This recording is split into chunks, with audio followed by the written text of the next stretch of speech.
Bueno, hola a todos y a todas. Estamos encantados de tener entre nosotros a la presencia de Raúl Tola, que ha venido a visitarnos por un acto, creo que tan emotivo como importante, que ha sido la donación de un objeto de Mario Vargas Llosa, precisamente este año. Sí. Creo que tiene mucha mayor importancia en este caso, por lo que todos sabemos su fallecimiento en esta primavera pasada, ¿verdad? Así que el acto ha tenido incluso mucha más relevancia en ese sentido, ¿verdad? Esto fue esta mañana en el Museo Nobel, y ahora ha tenido la gentileza de acompañarnos esta tarde para hacer esta entrevista dentro del grupo de entrevistas que estamos realizando en Literatura y Futuro, el proyecto que llevamos a cabo en combinación con la Universidad de Murcia, Salerno, Bonn y Lovaina. Y es un placer para nosotros tenerte aquí, de verdad, no solo en calidad de director de la Cátedra Vargas Llosa, que ya de por sí es una tarea importante y vamos a empezar la entrevista hablando de ello, sino también en calidad de novelista, porque además es un excelente novelista y además un periodista de mucho prestigio. Así que hay que reconocer todos estos aspectos en tu trayectoria, ¿verdad? Yo creo que lo que vamos a hacer en principio es empezar directamente por ahí, por la Cátedra Vargas Llosa. ¿Qué es la Cátedra Vargas Llosa? Sobre todo para todos aquellos que no la conocen y que creo que en gran medida, como correspondiente que soy de la cátedra aquí en Estocolmo, merece la pena hablar de ella, y sobre todo para todos aquellos que trabajamos en literatura en el ámbito hispánico. Así que... Bueno, en primer lugar, si me permite, Juan Carlos, quisiera agradecerte la invitación aquí a Estocolmo. Llevamos muchos meses planeando el evento que ocurrió esta mañana y que realmente fue muy emocionante. Yo me he comunicado con la familia de Vargas Llosa y están todos muy conmovidos por esta donación que hemos hecho este mediodía de Estocolmo del hábito verde. El hábito verde es el traje tradicional que visten los catedráticos de la Academia Francesa, que tiene una serie de particularidades. Hoy donamos el hábito verde que llevaba Mario Vargas Llosa el día que se incorporó a la Academia Francesa, que forma parte ahora, a partir de esta donación, del acervo del Museo Nobel. Y para nosotros fue muy importante y muy significativa esta donación, no solo por el propio hecho de hacer la donación en un lugar como el Museo Nobel, sino además porque sentimos que es el punto de encuentro de dos instituciones tan prestigiosas como el Nobel y la Academia Francesa, y Vargas Llosa es el lugar en el que ambas confluyen. Exacto. Esas dos instituciones y muchas otras, y por eso quería mencionarlo, porque nos ha resultado además de muy emotivo, muy significativo, ¿no?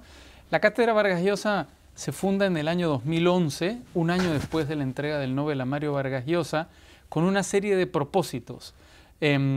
Sin duda, defender la obra del propio Mario Vargas Llosa, promover la obra del propio Mario Vargas Llosa, pero también defender el español como gran idioma vehicular, como gran punto de coincidencia de 20 países que podemos comunicarnos a través de ese idioma. Se funda también para promover la nueva creación en nuestro idioma y en general para contribuir a las nuevas tecnologías que se van desarrollando en ámbitos educativos. Así que es un proyecto bastante ambicioso, a la medida del personaje, a la medida de Mario Vargas Llosa, y en concreto nosotros hemos plasmado estos objetivos con una serie de festivales que organizamos a ambos lados del Atlántico, en España pero también en América, con distintos premios, con distintos cursos y con un trabajo muy estrecho con las universidades que forman parte de la Cátedra Vargas Llosa, entre ellas la Universidad de Estocolmo. Esta conversación, de hecho, creo que es un ejemplo de esa colaboración que hay entre la cátedra y las distintas universidades que forman parte de ella. Muy bien. Dentro de precisamente los trabajos que se vienen haciendo en la cátedra, yo creo que uno de los puntos importantes, de los centros, y lo hemos visto en este tiempo que yo mismo he sido y estoy participando en la cátedra, tiene que ver con la difusión de jóvenes autores a través de premios. ¿Nos podrías hablar un poco de ese asunto? Sí, por supuesto. Para nosotros es muy importante, como lo mencioné hace un momento, el trabajo con las universidades, porque dentro de las universidades es que normalmente aparecen los nuevos talentos de la literatura, ¿no? En nuestro idioma y en todos los idiomas. Así que el trabajo con las universidades nos permite identificar aquellas personas que comienzan a surgir, que no son todavía consagradas en el ámbito de la literatura hispánica, y ese es un primer paso, digo, importante para cumplir con ese propósito, ¿no? También es verdad que nosotros tenemos una serie de premios que reconocen la excelencia literaria, Durante 28 años tuvimos un premio muy importante que fue el Premio Novela Inédita Vargas Llosa. La última edición que se realizó hace 3 años, si no me equivoco, congregó a 950 novelas. Es decir, fue un éxito abrumador, pero bueno, en fin, distintas circunstancias con el patrocinador, una gran financiera que dejó de funcionar, nos han llevado a dejar entre paréntesis ese premio, esperando reactivarlo en cuanto antes, ¿no? Pero también tenemos un premio de relato histórico que organizamos con la Real Asociación de Hidalgos de España. Es un premio realmente muy interesante y que además tiene una acogida, a mí me parece asombrosa. Es decir, organizando este premio he descubierto cuánta gente escribe relato histórico, cuánta gente está interesada en la literatura vinculada con hechos históricos en nuestro idioma. Este último premio ha tenido, creo que 850 relatos, la primera edición tuvo 700 relatos. O sea, hay muchísima gente que escribe y que tiene los relatos, que no sabe muchas veces qué hacer con ellos y los envía ahora a este premio que los acoge con mucho afecto. Y que además creo que es muy interesante porque retratan los relatos las distintas realidades de los países que forman parte del ámbito de habla hispana, ¿no? Es decir, los colombianos cuentan historias de la historia colombiana, los ecuatorianos de la historia ecuatoriana, los españoles de la historia española, y yo creo que es un buen crisol, abanico de ejemplos de lo que es la literatura histórica y la historia en general de nuestros continentes, este premio. También tenemos un premio que estamos organizando con UNIR de relato breve, que está por ser fallado en un mes, y tenemos nuestro premio más importante, ¿verdad?, que es el premio de la Bienal de Novela Mario Vargas Llosa, que se fundó en el año 2014, que es un gran festival literario que congrega a los principales escritores de nuestro idioma y que se cierra en el día de la clausura con la entrega del premio de la Bienal de Novela Vargas Llosa a la mejor novela publicada en los últimos 2 años. Es decir, pueden competir en ese premio todas las novelas que se han publicado en los 2 últimos años en español, y de hecho lo hacen. Recibimos, en fin, muchísimas novelas de editoriales, novelas autopublicadas también, que entran a concursar en el premio. Este año, por primera vez, vamos a realizar el premio en España, en Extremadura, en las ciudades de Cáceres, Trujillo y Badajoz, porque hasta ahora las 5 primeras ediciones fueron 2 en Lima, en Perú, y las siguientes 3 las realizamos en asociación con la Feria Internacional del Libro de Guadalajara. Así que bueno, falta muy poco, va a ser del 22 al 25 de octubre la Bienal. Estamos esperando ya que arranque ese festival y por supuesto llegar a la conclusión del ganador, que además siempre es un momento muy emotivo, un momento pues increíble, ¿no?, en el que pues la tensión se vive y los autores, además finalistas, están en primera fila hasta que uno es reconocido como el autor de la novela más importante de nuestro idioma en los dos últimos años.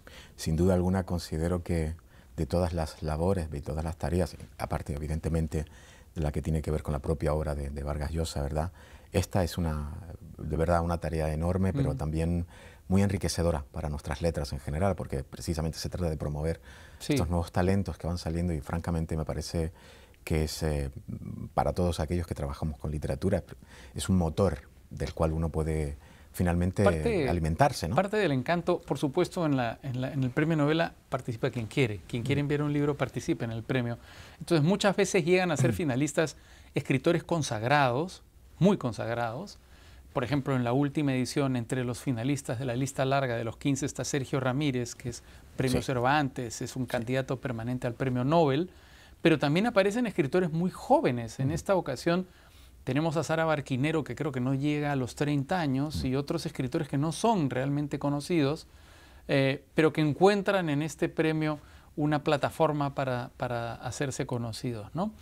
También, así como organizamos la Bienal, organizamos una serie de festivales a lo largo de todo el año, también en España y en América Latina, y hemos desarrollado, y yo creo que eso es una cosa muy importante mencionar, una marca que hemos de alguna manera franquiciado, que son los festivales escribidores. Escribidor es una palabra muy vargasllosiana, está en el título de La tía Julia y el escribidor, y es una palabra que Mario empleó muchísimo en su obra, en sus ensayos, etc.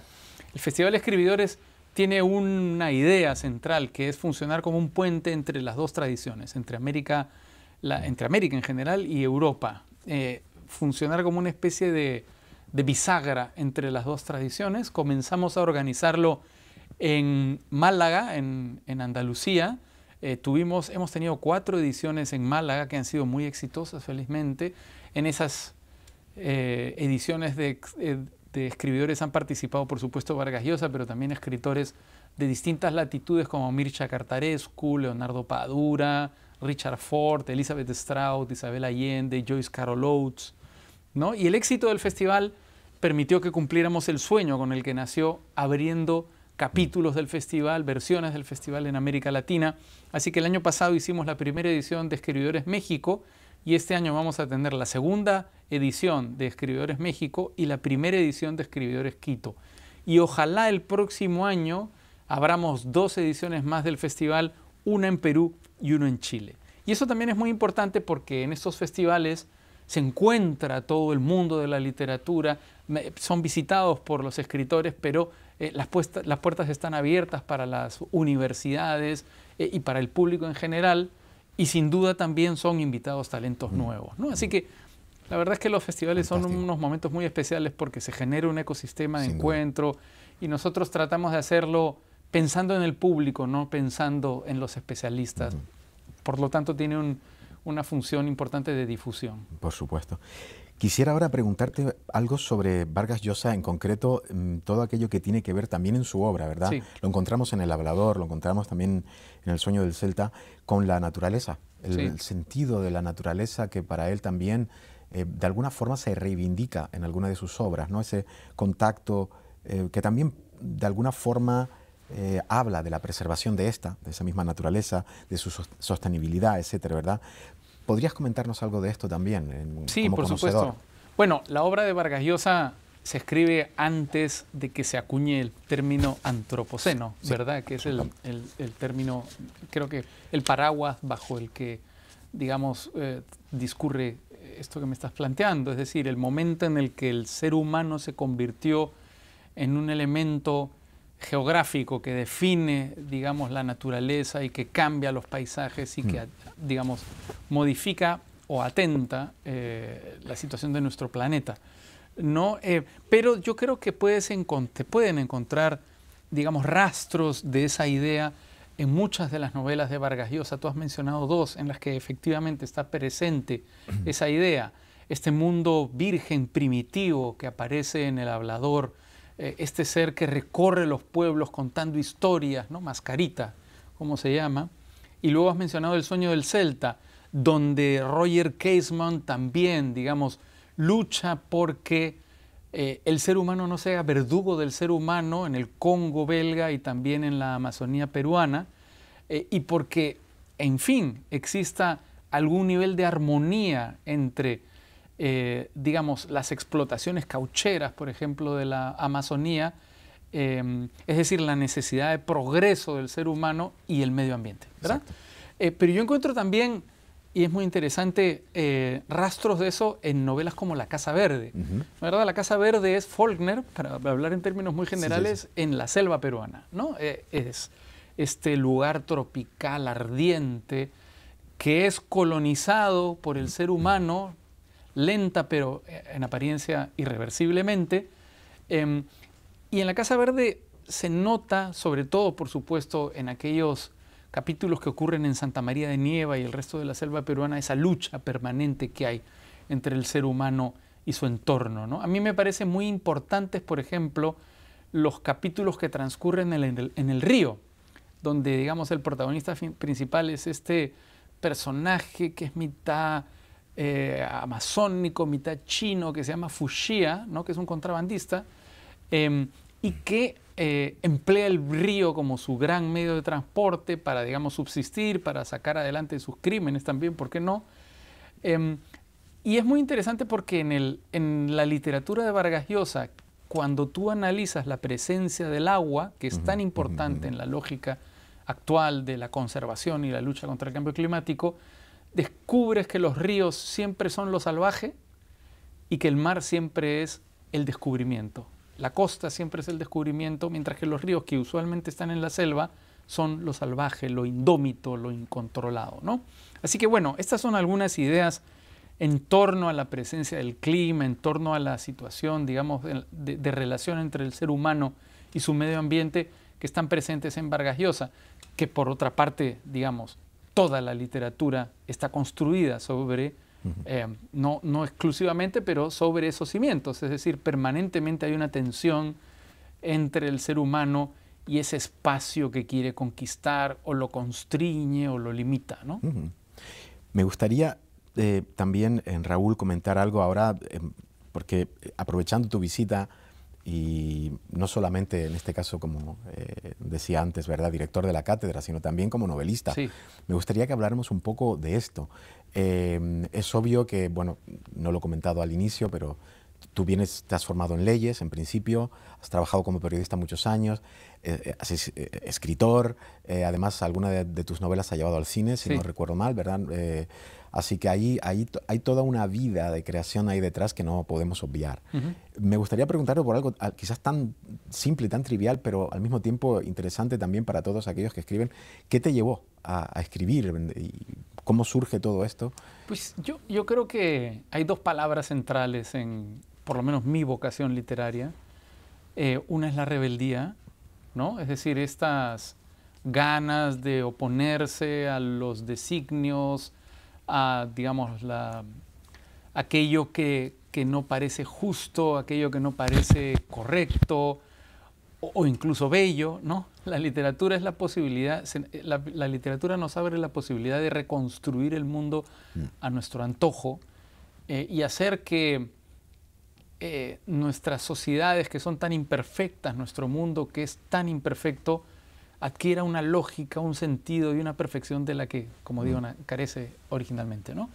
Así que esta necesidad de reconstruir este mundo, de, digamos, rebelarme contra el mundo en el que me ha tocado vivir, creo que está detrás de mi vocación literaria. Y la otra, que creo que es igual de importante, es la necesidad de comunicarme, ¿no? Porque la literatura ofrece unas posibilidades de comunicación muy diferentes a, por ejemplo, las que estamos sosteniendo ahora, ¿no? Es decir, la literatura a mí me parece un mecanismo de comunicación que puede alcanzar a través de las historias y a través del manejo de las técnicas literarias unos niveles de profundidad y de intimidad con el lector que es mucho más difícil, si no imposible, de alcanzar con el diálogo oral o verbal.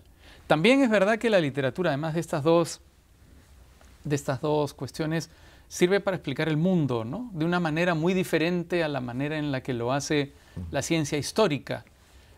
A mí me gusta contar mucho esta historia que cuenta el propio B.S. Naipaul en su libro de memorias, donde dice que él, de pronto, cuando llega a la India para recorrer ese continente del que proviene su familia, se encuentra en una zona que había sido disputada entre la India y China y había sido el motivo de la guerra Indochina, ¿no? Y entonces descubre en este lugar a un inglés con pipa que había peleado en la guerra. Y entonces Naipaul le dice: ¿y tú por qué peleaste en una guerra con la que no tienes nada que ver? Tú perfectamente te pudiste ir y dejar que se entrematen los indios y los chinos. No sé por qué peleaste tú. Y este tipo, a quien yo imagino como un monóculo, ¿no?, con pantalón a cuadros, le dice, señalando el terreno por el que se había peleado, le dice a Naipaul: no podía permitir que me quitaran mi campo de golf. Y me parece una respuesta genial que explica muy bien la diferencia entre la ciencia histórica y la literatura. Porque la literatura se construye a partir de las decisiones individuales de seres como este, que son muchas veces caprichosas, arbitrarias, que no tienen en apariencia sentido alguno, pero que son también un motor de la historia, ¿no? Sí. Mientras que la ciencia histórica explica esos acontecimientos, pues, de una manera lógica, estructurada, viendo las cosas desde encima, mientras que, por supuesto, la literatura lo hace a nivel de los personajes, ¿no? Sin duda. Curiosamente, la literatura a veces termina imponiendo sus versiones a las versiones reales y históricas, como ocurre, bueno, con casos muy conocidos como Guerra y Paz, que está llena de imperfecciones y de imprecisiones históricas, pero que cuenta una versión de las guerras napoleónicas que creo que nosotros conocemos mejor y creemos más que la que cuenta la propia ciencia histórica. Sin duda. Vamos precisamente a seguir hablando de tu obra a partir precisamente de la mención de dos de tus novelas. Una en concreto, porque tengo mucho interés en esta novela, ya te he comentado un poco en Petit Comité, yo creo que no es ningún problema si lo comunico aquí ahora. porque la quiero incorporar a alguna de las lecturas para los próximos años seguramente, es La noche sin ventanas. Sí. Sobre todo porque tiene que ver con uno de los temas que yo abordo en mis propios trabajos de investigación, que tiene que ver con la memoria, como sabes. Y claro, me interesa mucho esa perspectiva, porque ahí también hay una cuestión, si lo piensas, ¿verdad?, relacionada con la propia idea de antropoceno, que tiene que ver la guerra. La guerra determina muchas veces el paisaje, interviene directamente en él. Es un tipo de violencia que no solamente sufren las personas, sino también los territorios, los espacios. Aunque aquí el tema es otro y tiene que ver con otros asuntos, pero siempre está ese trasfondo. Me interesa mucho esa visión desde fuera, de ese personaje, esos personajes, ¿no? Sí. También expuestos al cautiverio en campos de concentración, ¿verdad? ¿Podrías hablarnos un poco de esta novela? ¿Cómo surge toda...? Por supuesto. Cuando hablábamos hace un rato de esta novela y de otras novelas que he escrito, yo te decía una cosa que para mí es muy importante. Yo creo que mi obra lo que ha tratado de hacer es literatura de género. Literatura de género con unas reglas muy particulares. Literatura de género pasada por el prisma de lo peruano y, por supuesto, buscando las profundidades del alma humana, no literatura de género superficial. Entonces, La noche sin ventanas es mi novela de guerra, por decirlo de alguna manera, ¿no? Es una novela que está ambientada en la Segunda Guerra Mundial, aunque hay episodios en la Primera Guerra Mundial también, que trata de ubicar al Perú en la Segunda Guerra Mundial. Nos pasa a los peruanos que como nuestro país se encuentra, digamos, en los márgenes de Occidente, muchos de los grandes procesos históricos que han definido a Occidente no parecen haber tocado al Perú. Sin duda la Segunda Guerra Mundial, que se vio desde muy lejos en el Perú, aunque por supuesto con la preocupación correspondiente. El Perú, digamos, le declara la guerra al eje unos cuantos días antes de la rendición de Alemania, ¿no? No hay muchos testimonios ni mucha documentación sobre la participación del Perú en la Segunda Guerra Mundial, porque es verdad que hubo muy poca, pero también es verdad que es imposible que los grandes procesos históricos no toquen a todos los países del globo. Y ese es el caso de la Segunda Guerra Mundial, que efectivamente también tocó al Perú. Por las posiciones políticas del país, pero también por las circunstancias que le tocó vivir a algunos peruanos, específicamente en esta novela a dos. Uno que fue uno de los intelectuales conservadores más importantes de la historia del país, Francisco García Calderón, que escribió curiosamente el primer tratado de interpretación de la realidad peruana, que se llamó El Perú Contemporáneo, y que, digamos, por su trabajo y su vocación resultó siendo embajador del Perú en París en el momento en el que París es ocupado por las tropas nazis, ¿no? Él era muy conservador, voy a decirlo de una manera ligera, si tú quieres, con simpatías fascistas incluso, pero además era un personaje depresivo. Su depresión había tenido 2 o 3 momentos, digamos, muy marcados. Uno fue un desengaño amoroso cuando era joven, luego fue la muerte de su hermano, quien peleó en la Primera Guerra Mundial, no como soldado, aunque estuvo en el frente de batalla, como observador, ¿no? Él estaba montado encima de estos globos, digamos, que vigilaban las líneas enemigas y dibujaba, era arquitecto, tenía muy buen trazo y dibujaba las trincheras y su información permitía que los ataques de su bando fueran mucho más eficientes, ¿no? Un día el viento empieza a arrastrar el globo de observación hacia las líneas alemanas, él envía por un teléfono que había en el globo la información que tenía y salta en paracaídas y el paracaídas nunca se abre. Entonces muere en la Primera Guerra Mundial. Si no me acuerdo mal, en la batalla de Verdún. Y el tercer momento de crisis de Francisco García Calderón ocurre justamente durante la Segunda Guerra Mundial. En la novela, por supuesto, yo teorizo y planteo las razones de esa crisis que lo llevan a una gran depresión y a la locura. Y una de ellas es la falta de medicación por la cuestión de la guerra y también la contradicción, porque tú sabes que cuando ocurre la Segunda Guerra Mundial, cuando se invade París, todos los diplomáticos de los países de América son detenidos, rompiendo el derecho internacional, y son no encerrados en una cárcel, sino en un hotel, el Hotel Dresden de Bad Godesberg. Ahí está el embajador de Brasil, el embajador de México y el embajador de Perú. Entonces yo creo que esa contradicción entre aquello que creía, es decir, ser víctima de las ideas que él defendía, a él lo hacen entrar en una crisis muy grave. Así que por una parte está ese personaje que es Francisco García Calderón, y por otra parte hay un personaje femenino que se llamó Madeleine Truel, una mujer que nace en el Perú, que a la muerte de sus padres cuando tenía 8 años se muda con toda su familia a Francia, a París, era hija de franceses, para tratar, digamos, de tener una mejor vida, y que con la guerra sufre una gran desgracia y es atropellada un día por un camión de las tropas nazis, lo que le deja una cojera permanente, y poco después se integra a la resistencia francesa. Cuando ella dice que se quiere integrar a la resistencia francesa, los resistentes franceses le dicen, pero tú tienes cojera, no vas a poder huir si vienen a perseguirnos. Y ella dice, no, al contrario, como la tengo no van a sospechar de mí. Y por supuesto, por esa condición no interviene en acciones armadas, no tiene una participación en el frente más, digamos, activo y vertiginoso de la resistencia. Pero su trabajo es muy importante porque ella es falsificadora de documentos, entonces permite que todos los paracaidistas ingleses que llegan a la campiña para sumarse a la resistencia y organizar las líneas de resistencia pasen desapercibidos a las tropas alemanas, ¿no? Ella finalmente es detenida, es llevada al campo de concentración de Berlín, el campo de concentración de Sachsenhausen, y nuevamente también en uno de estos giros tristes del destino, pasa unos meses terribles en Sachsenhausen, pero en ese momento ocurre la rendición del eje, de Alemania específicamente, y ella es llevada en lo que en su momento se llamó las marchas, en una de las marchas hacia la muerte. Tú sabes que ese es el momento en el que se abren los campos de concentración, sí, y los guardias alemanes van llevando, los guardias nazis van llevando a los presos al mar para ahogarlos, con la idea enloquecida de desaparecer todas las pruebas del holocausto y de las barbaries que se cometieron en los campos de concentración, ¿verdad?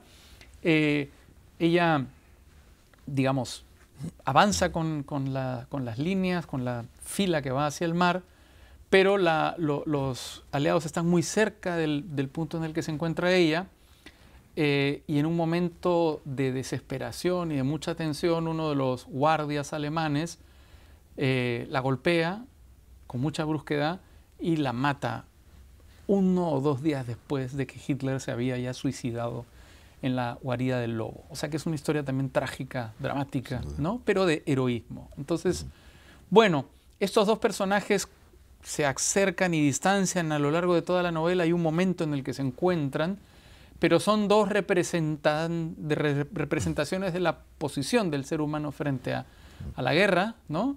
Aquel que sufre por sus ideas, aquella que sufre por sus acciones, aquel que tiene funciones diplomáticas, aquella que es rebelde, un hombre, una mujer. Dos personajes muy contrastados que creo que me sirven no solo para representar a mi país en la Segunda Guerra Mundial, sino para representar pues las enormes contradicciones que se vivió en general, sí, ¿no? Muy interesante, la verdad. Una última pregunta, sí, que también tiene que ver con otra novela tuya, en este caso, La favorita del Inca, ¿verdad? Esta novela, si volvemos a esto que hablamos antes de la cuestión del género y trabajar distintos tipos de género, esta sería tu novela policial. Exacto. ¿Verdad? Pero ubicada en un contexto donde tradicionalmente uno no espera encontrar una, sí, novela policial, lo cual lo hace todavía mucho más interesante y mucho más enriquecedor hasta cierto punto, porque además creo que es una novela donde, lo hemos comentado en alguna ocasión, lo estamos comentando antes de hecho, esta relación, diría, orgánica con la naturaleza ha sido perfectamente expuesta, quiero decir, la relación, digamos, natural en la cual todo aquel mundo incaico se relacionaba precisamente con todos esos espacios naturales, creo que aquí es resaltada también a través de, bueno, de todos los episodios que se narran, y esa cosmovisión indígena está claramente representada. Sí. Y pues no sé, creo que es una novela que en ese sentido también ese desplazamiento, digamos, de foco con respecto a lo que sería una novela policial tradicional a los ojos de cualquier, digamos, lector, es francamente llamativo. Y creo que también es una mirada a este tipo de asuntos desde otra perspectiva histórica, etcétera. ¿Podrías hablarnos un poco de esta, sí, de esta novela claro. También? La favorita del Inca es un policial histórico, digamos, es una novela policial o una novela negra más bien. Me gusta decir policial porque suena más genérico, si tú quieres, pero en realidad es una novela negra que ocurre durante el Imperio Incaico. específicamente durante los años en los que era Inca Pachacútec, Exacto. el gran fundador del imperio incaico, ¿no? Gracias a Pachacútec es que el imperio comienza este crecimiento vertiginoso hasta ocupar buena parte de América del Sur. Un día hay una ceremonia en el Palacio Real del Inca Pachacútec y a la salida de la ceremonia, en el patio del palacio, se descubre tirada sobre el suelo en un charco de su propia sangre, muerta, a la esposa favorita del Inca Pachacútec. ¿Quién ha matado a la esposa favorita del Inca Pachacútec? Que es la pregunta, por supuesto, que atraviesa a todos los policiales, ¿no? Y lo que hace la novela es contar la investigación que se hace justamente sobre este crimen. Es decir, una investigación que tenía que cumplir una serie de reglas muy particulares, forzadas por el momento histórico en el que está ubicada la novela. Porque en el incanato, en los años del imperio incaico, existían los ciudadanos y existía una masa de gente que no tenía derechos. Y los ciudadanos eran exclusivamente los miembros de la corte real, ¿no? Los generales, los nobles, que formaban parte de la panaca real. Entonces, ¿quién podía tomarse atributos de investigar en el palacio real, en los templos reales? Y yo encontré la clave en una institución, digamos, un personaje incaico muy peculiar, que es el chasqui. El chasqui es el mensajero inca, es un corredor que dedica su vida a recorrer los caminos incas, llevando mensajes, llevando quipus, que son estos sistemas de cuerdas en los que se almacenaba información, desarrollando su memoria para memorizar mensajes que luego reproducía. Era un sistema de postas que permitía, por ejemplo, esto es una cosa que se repite mucho en el Perú, que el inca comiera en el Cusco el pescado que esa mañana se cogía en la costa, ¿no? Los chasquis llevaban el pescado hasta la sierra, hasta el Cusco, y permitían que el inca comiera pescado fresco de esa misma mañana.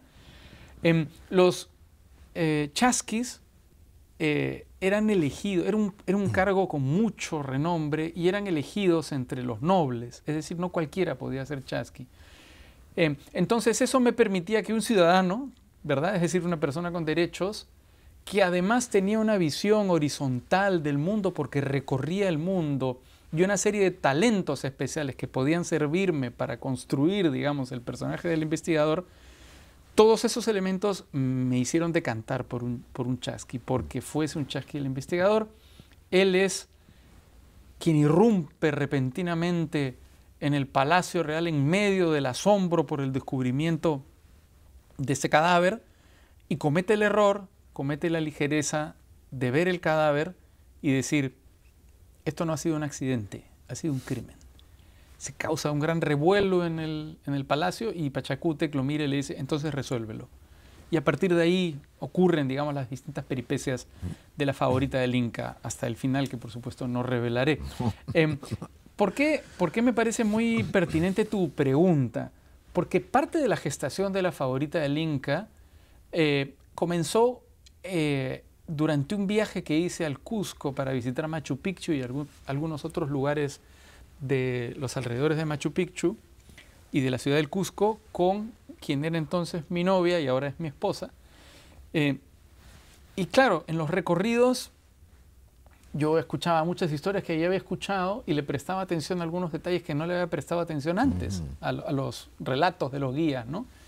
Y en alguno de esos, una de esas visitas, uno de los guías dijo algo que luego escuché que se repetía en otros lugares, y era que las construcciones incaicas,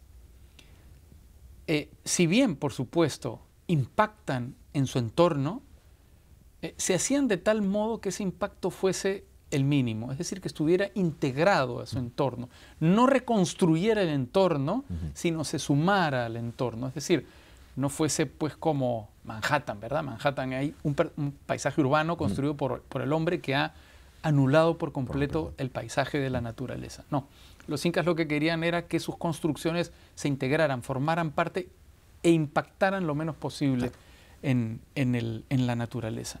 Eso fue algo que me quedó dando vueltas también, entre otras muchas cosas que están presentes en el momento en el que escribes la novela, ¿no? Y efectivamente he tratado, a partir de las descripciones, a partir de la presentación de los espacios públicos y los espacios humanos, tratar de demostrar cómo siempre hay un diálogo permanente entre pues, la mano del hombre y la sabia voz de la naturaleza, ¿no? Por ejemplo, el Palacio de las Vírgenes del Sol, el Aguiahuasi, está ubicado en un bosque de árboles tradicionales y se nota claramente que es construido para que el bosque no se vea depredado, sino para que se integre dentro del bosque, ¿no? Fantástico.